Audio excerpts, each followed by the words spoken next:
लोटांगण वंदीन चरण डोळ्याने पाहिन रूप तुझे प्रेमे आलिंगिन आनंदे पूजिन भावे ओवाळीन म्हणे नमा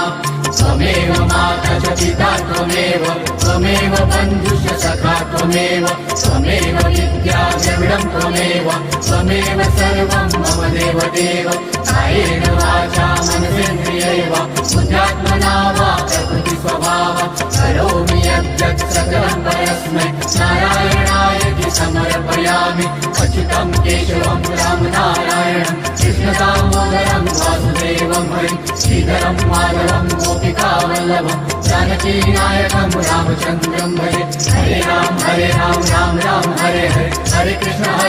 कृष्ण कृष्ण हरे हरे हरे राम राम हरे हरे हरे कृष्ण कृष्ण कृष्ण हरे हरे हरे राम राम राम हरे हरे